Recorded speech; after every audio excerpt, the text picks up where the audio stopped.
Have you ever paused to wonder whether money might actually be alive? Not just paper, numbers, or digital balances, but a living current that feels, listens, and responds to how you treat it. That idea may sound almost mystical, yet it's the essence of what Florence Scovel Shinn discovered a century ago. She saw money not as an enemy to chase or a prize to conquer, but as an intelligent ally that mirrors the vibration of our inner world. When you insult it, it shrinks away. When you honor it, it expands and flows toward you. Florence's voice first rose in a time of deep uncertainty. The early 1920s were filled with tension, economic crashes, and social limitation. Women were expected to remain quiet, dependent, and modest in their desires. Yet here came this bold artist-turned-spiritual teacher standing on small stages and telling anyone who would listen, your outer world of finances can only change when your inner conversation with abundance changes first.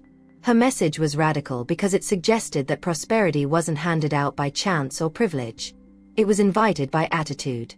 She urged people, especially women, to stop treating money like a cruel stranger and start treating it like a cherished friend. Florence said, "If you curse the money you have, you block the gate through which more would arrive." And she wasn't speaking in metaphors for poetry's sake. She meant it literally. The energy of resentment creates walls. The energy of gratitude builds doors. Imagine if every coin in your hand could sense your feelings. Would it feel welcome to stay? She taught her students to look at their finances as living mirrors of their self-worth. If you believe you're unworthy, life confirms that belief by keeping wealth at arm's length. But if you dare to see yourself as valuable, the universe reflects that through opportunities, support, and synchronicities that seem almost miraculous. Florence used to say that every time you speak about money, you are writing a spiritual command. Words are creative forces.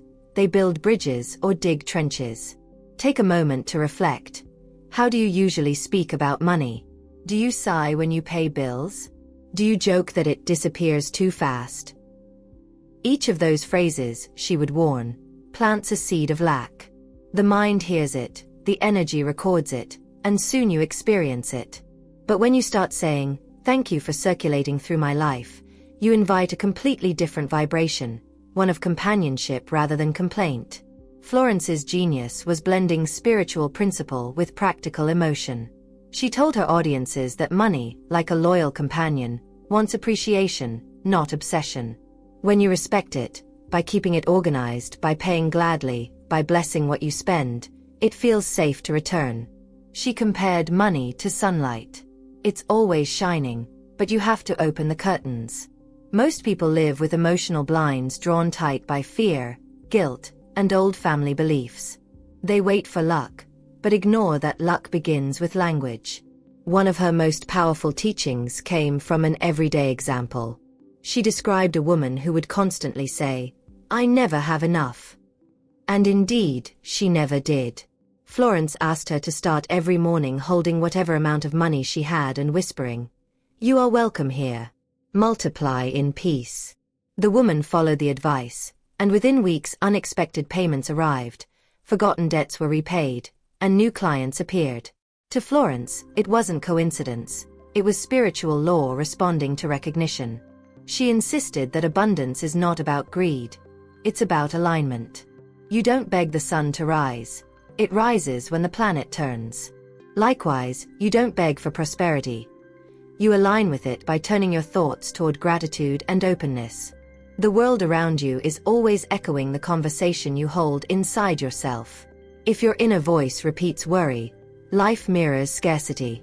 If your inner voice sings appreciation, life mirrors generosity.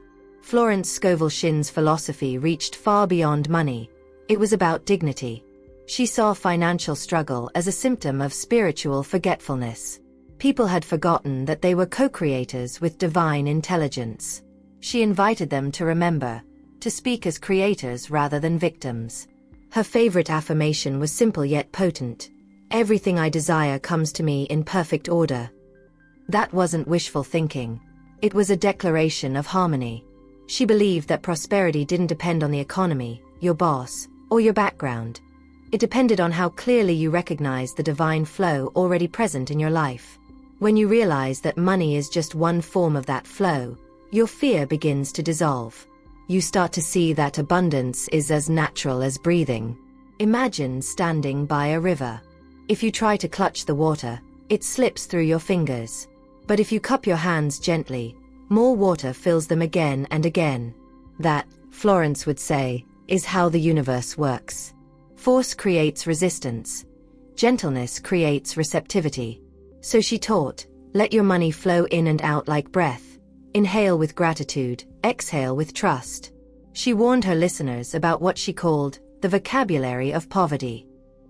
Words like hard, struggle, barely, impossible, those were verbal fences around the mind.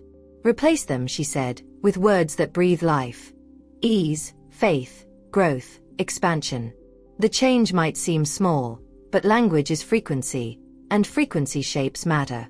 Talk as if abundance already loves you, she would say, and it will. In modern language we might call this mindset reprogramming or energetic alignment, but Florence Scovel Shinn spoke from intuition long before psychology caught up. She saw faith as technology, an invisible mechanism that tunes reality to the channel of your expectations. That's why she asked her followers not to complain, even in moments of hardship. Complaining keeps you tuned to static. Gratitude dials you to music. She also emphasized that respecting money means respecting yourself. Disorganization, unpaid bills scattered on the table, cluttered purses, those, to her, were signals of inner confusion. Order your space, she would say, and you signal to life that you are ready to handle more. Clean the drawer, align your mindset, then bless what you have. Every act of care whispers to the universe, I'm ready for greater flow. Her teachings weren't just philosophical, they were deeply emotional. Many who attended her talks left in tears, not because she promised wealth, but because she reminded them of their worth. She spoke to people who had been told they were too small, too uneducated, too unlucky to prosper. She looked them in the eyes and said, you are made of the same divine substance as the universe itself. You and abundance are not separate. For someone who had never heard that before, those words were revolutionary. Even today, 100 years later, her message carries the same electricity. The outer world may have changed, banks went digital, currencies evolved, but the inner laws of energy remain. Money still mirrors belief. Gratitude still multiplies blessings. And self-respect still magnetizes opportunity. So what happens when you stop chasing money and start conversing with it? Something subtle but powerful. The anxiety that once ruled your thoughts begins to soften. You no longer wake up fearing bills or dreading payments. Instead, you begin to see every transaction as a dialogue, a chance to say, thank you for flowing through me, I trust you'll return multiplied. Over time, that trust becomes reality, because your vibration finally matches what you desire. That was the secret Florence Scovel Shinn offered to the world. Money is not your master, and it's not your enemy. It's your mirror. When you honor yourself, money honors you back. When you speak kindly to it, it listens. And when you see it as sacred energy rather than cold numbers, it becomes a bridge between you and the divine abundance always waiting to reach you. Florence Scovel Shinn used to say that money behaves like a guest at your dinner table. If you welcome it warmly, offer gratitude, and make space for its presence, it stays longer and brings friends. But if you meet it with suspicion, fear, or complaint, it excuses itself quietly and doesn't return. That simple metaphor held more truth than many financial systems ever taught. It wasn't about magical thinking. It was about emotional intelligence before the term even existed. She often described how our inner dialogue becomes a magnet. One woman she guided, Eleanor, had lived her entire life under the shadow of debt. Every payday she would say, I work so hard, and yet it all vanishes. Her words were almost a spell, and they worked perfectly, just not in her favor. Florence gently asked her to shift that story. Instead of saying it vanishes, she said, thank the money for visiting you, and bless it as it goes out to do good in the world. Eleanor obeyed. The first few times it felt absurd, like pretending to talk to the wind. But within weeks she noticed something subtle. Her payments no longer felt painful. New clients began to appear, small but steady, and for the first time she saved without effort. She said later that the moment she stopped fearing money, it stopped fearing her. Florence's philosophy wasn't about denying reality. It was about rewriting it. She believed that thought and word were creative tools, shaping our material circumstances just as surely as a sculptor shapes clay. To her, poverty wasn't a punishment from the universe, but a pattern of belief repeated for generations. She invited people to break that chain, not through rebellion, but through awareness. You can't receive abundance, she said, while speaking the language of lack. She told her students to begin small. Say thank you when you pay for groceries. Bless the bill before you mail it. Smile when you see a coin on the sidewalk instead of ignoring it. She explained that each of those gestures builds spiritual muscle. Gratitude, she said, is the doorway through which the divine enters ordinary life. Many of her students came from modest backgrounds: single mothers, teachers, seamstresses, secretaries. Yet over and over, as they practiced those simple habits, something astonishing happened. Unexpected help arrived. Job promotions. Forgiven debts. Sudden opportunities. Florence never claimed to perform miracles. She said it was the natural rhythm of divine law finally allowed to function. Another story she loved to share was of Helen, a schoolteacher exhausted by routine. Every month she complained that her salary barely covered the basics. One evening she attended one of Florence's talks and heard the line that would change her forever: "Money goes where it feels respected." That night Helen wrote in her journal, "I respect you, money. I invite you to stay longer next time." It sounded childlike, even silly, but it planted a seed. A few weeks later, she was asked to lead an art program, something she loved but never thought could pay more. It came with a raise and a new sense of purpose. She said later, "It was as if money wanted me to be happy before it could multiply." Florence reminded everyone that abundance wasn't about competition or privilege. It was about cooperation with divine order. She often quoted, "What you recognize, recognizes you." If you recognize wealth as part of the sacred design, it recognizes you as part of its flow. But if you treat it as evil or unattainable, it hides behind that belief, waiting for you to open the door again. Her language was poetic but precise. She said money has ears. It hears the tone behind your words. You might say, "I want more money," but if your tone carries fear, the vibration cancels the request. Desire mixed with anxiety repels. Desire infused with gratitude attracts. That principle, she insisted, never fails. Modern science calls it the reticular activating system. Your mind filters opportunities that match your focus. Florence, decades earlier, was teaching the same concept through spiritual metaphors.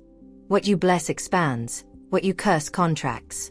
She used simple exercises that anyone could do. Write a letter to money, she said, as if you were writing to an old friend who had been misunderstood. Apologize for past resentment. Thank it for the lessons it brought. Invite it to return in harmony. Many women found this exercise profoundly healing. Some cried as they wrote, realizing how much shame and guilt they had attached to financial experiences. Florence would smile and say, "Now that you've made peace with it, it will come home."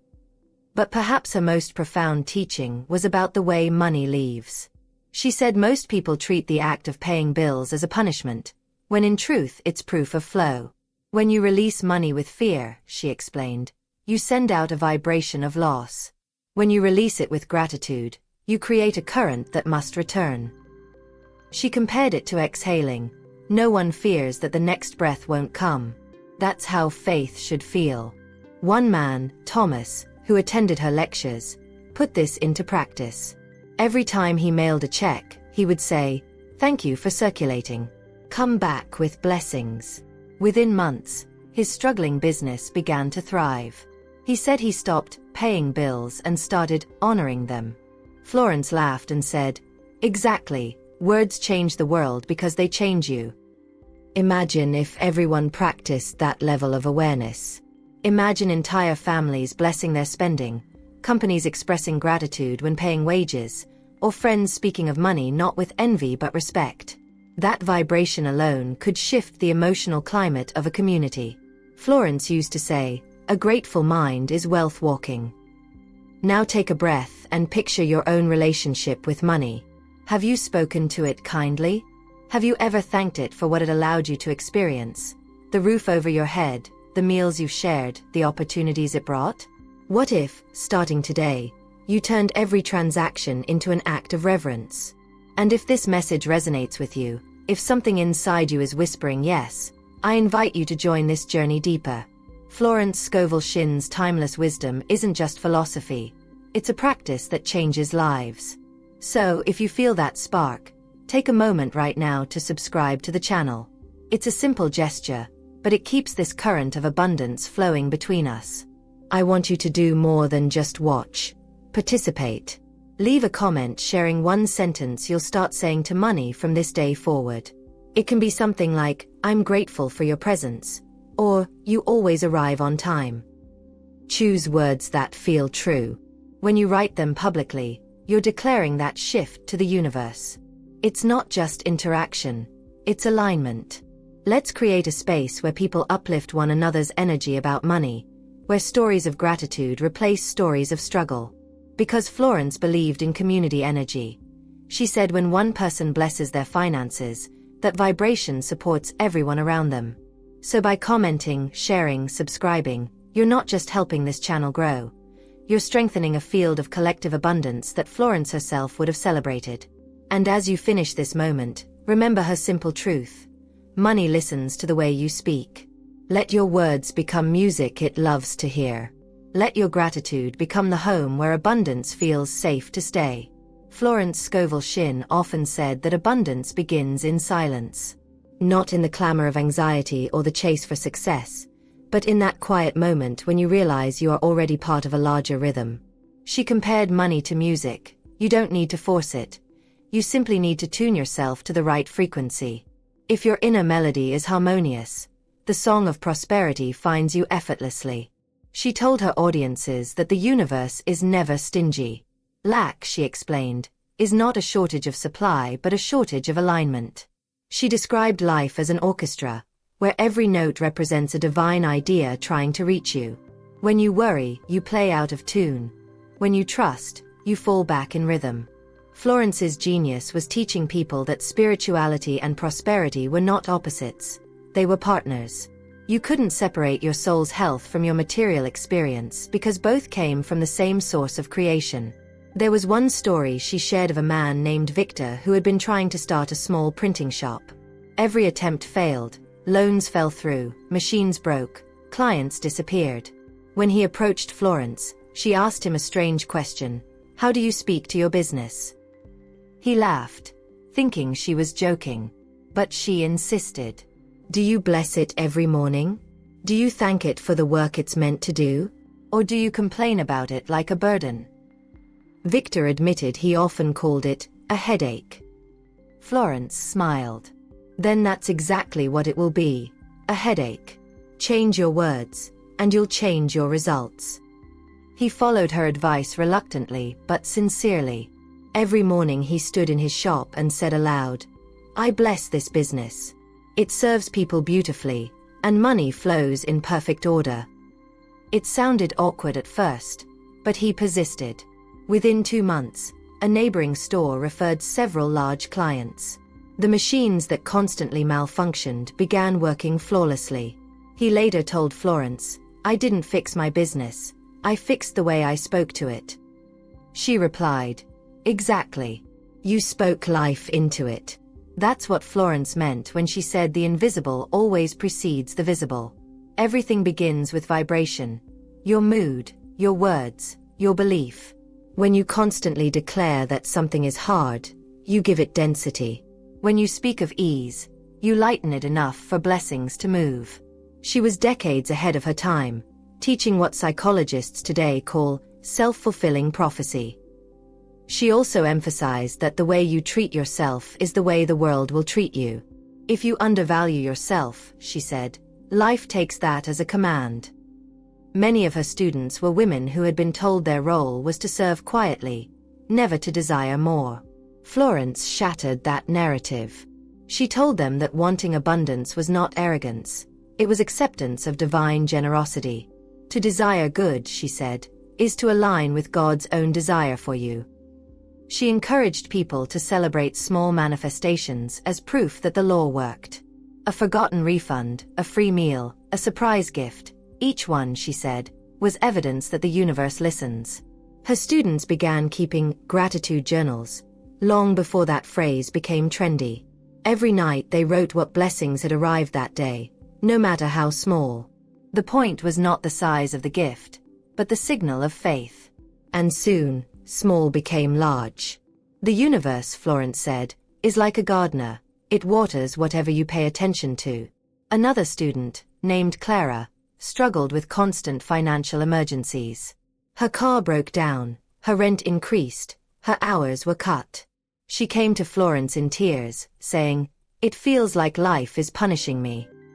Florence shook her head. Life is not punishing you. It's reflecting your expectation. You keep preparing for disaster, so disaster keeps showing up. She told Clara to begin expecting miracles instead.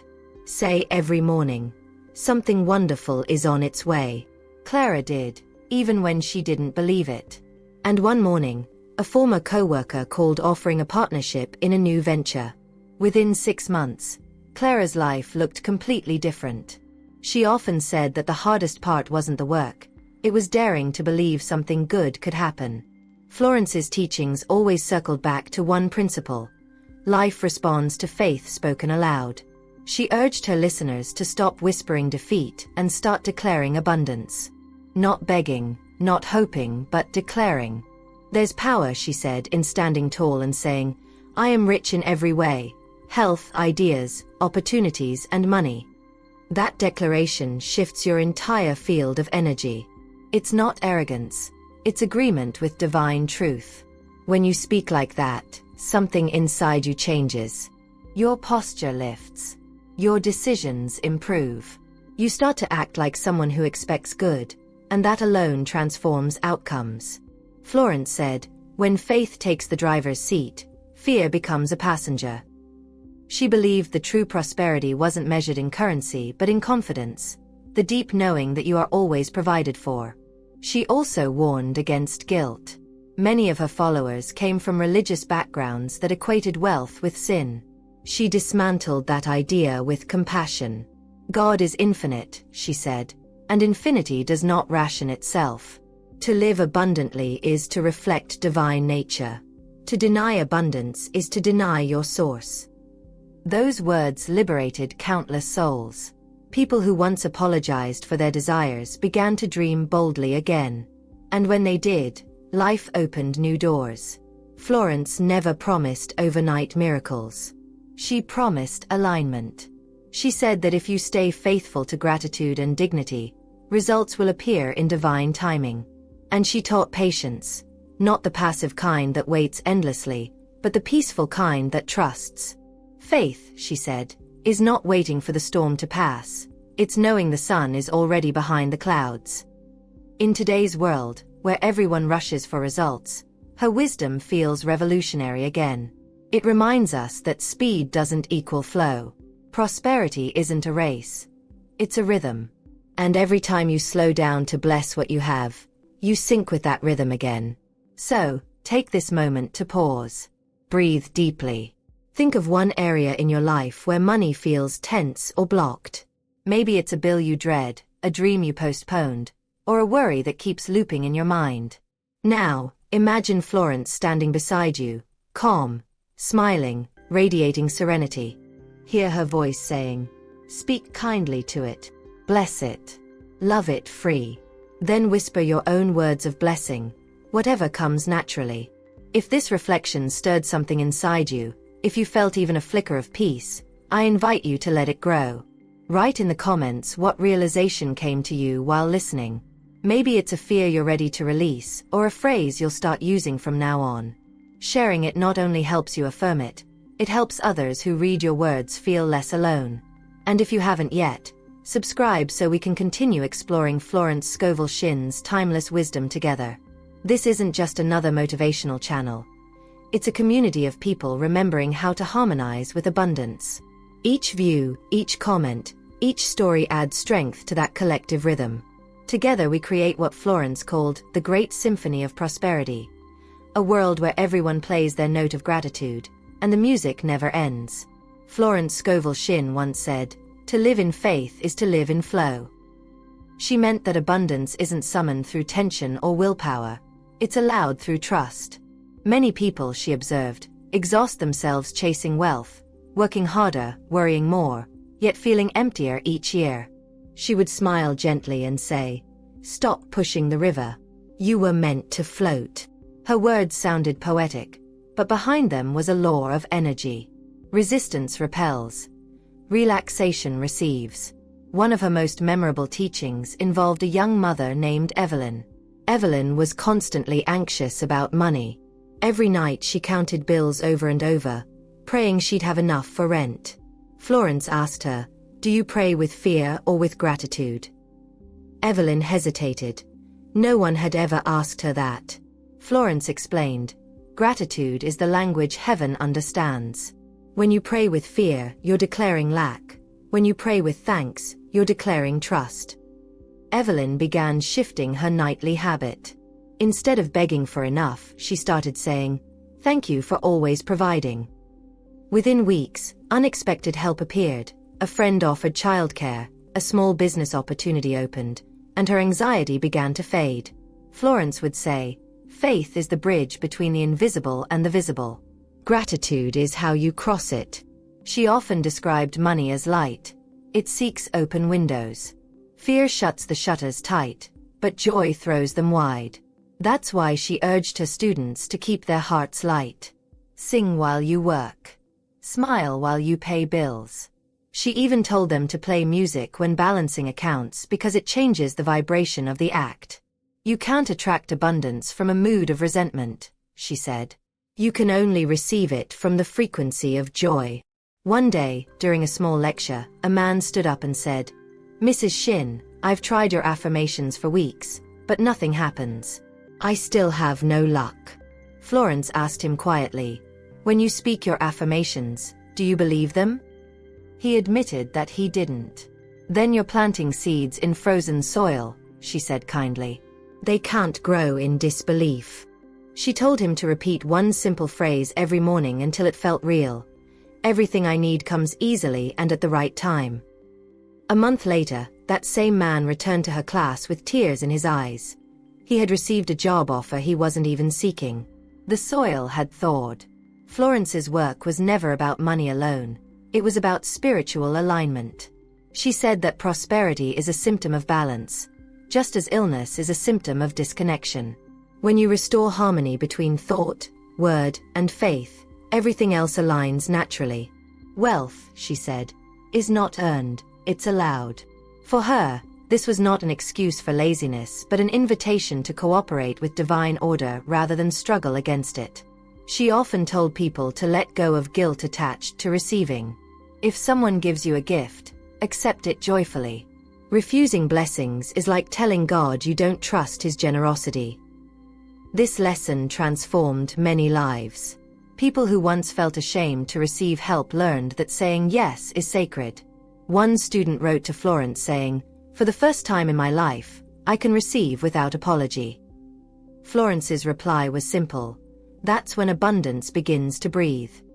She also emphasized the sacredness of giving. "Give freely and fearlessly," she would say, "for what you give returns multiplied." But she warned that giving out of guilt or duty weakens the energy. Give from joy, not from pressure. She compared it to watering a plant because you love its beauty, not because you fear its death. That distinction, she said, makes all the difference. There's a story of an elderly tailor, Mr. Harris, who always struggled to keep his small shop open. After attending Florence's talk, he began leaving a coin near his register every night, whispering, "This is my seed for tomorrow's blessings." It wasn't superstition, it was symbolic gratitude. Within a year, his humble shop became one of the most beloved in his town. When asked what changed, he laughed. I stopped counting my losses and started counting my blessings. Florence used to repeat that story because it showed how even the smallest gesture can shift the entire current of life. She believed that words are sacred instruments. Each word you speak, she said, is a brushstroke on the canvas of your reality.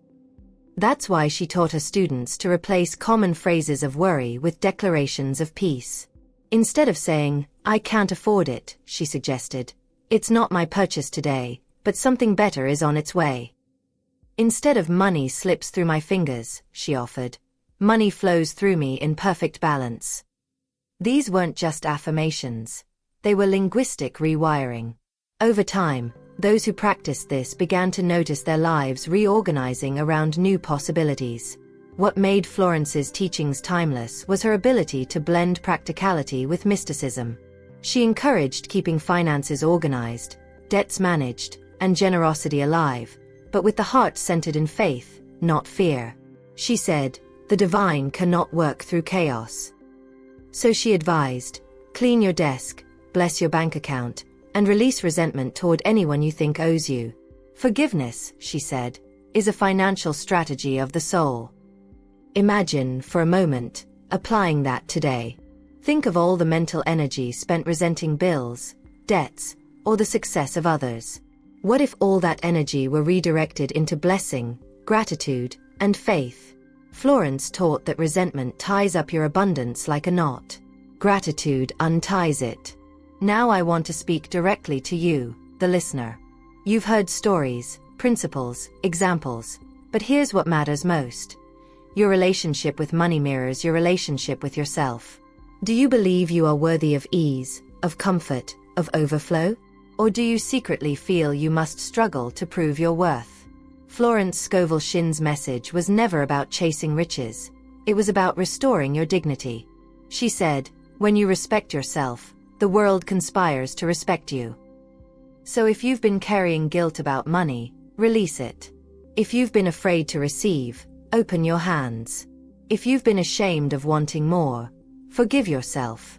The divine doesn't measure worth by sacrifice. It measures by alignment. And before we continue, I want to invite you to do something powerful for yourself and for this community.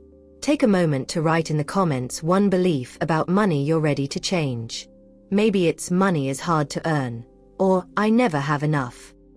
Then write its opposite. Money flows easily. There is always enough for me. Post it not for attention, but as a declaration. Florence said, the spoken word is a magnet.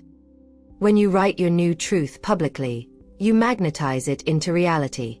If this message is touching your heart, consider subscribing to the channel.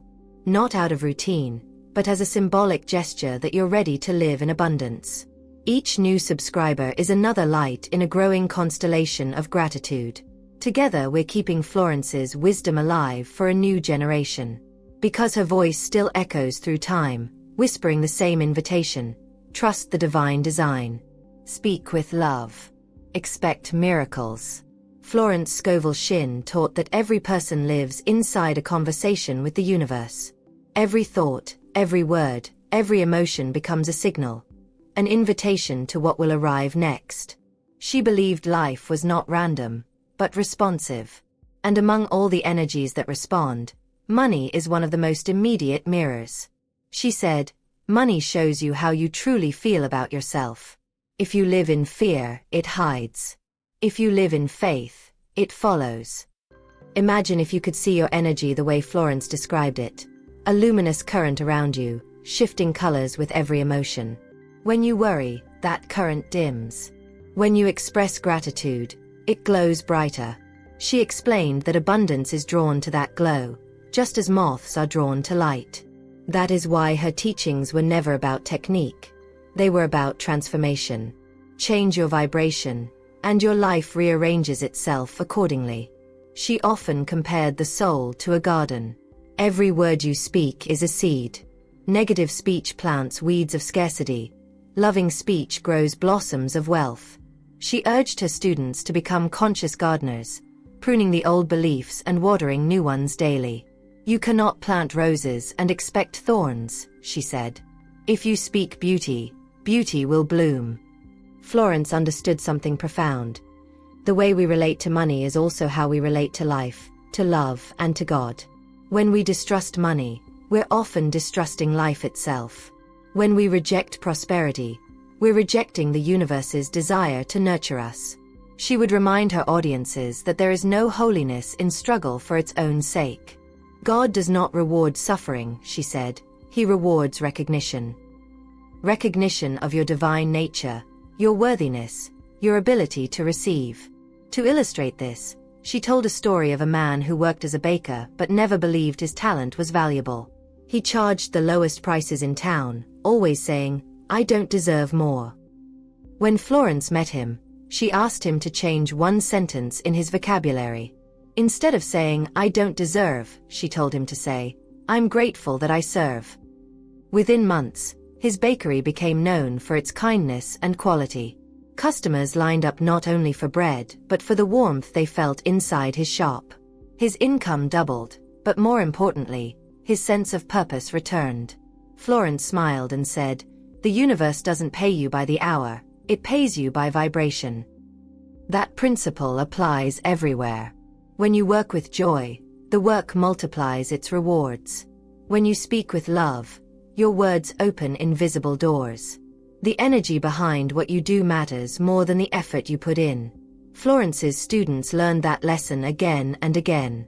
They began to see that prosperity is not what you chase. It's what you allow to enter when you stop resisting your own goodness.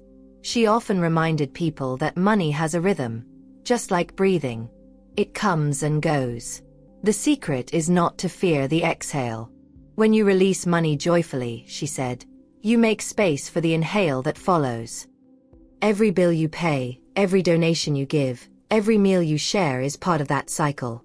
And when you let money leave your hands with love, you create a magnetic field that calls it back multiplied. There's a timelessness to these teachings. Even in our digital age of screens and algorithms, Florence's message still applies.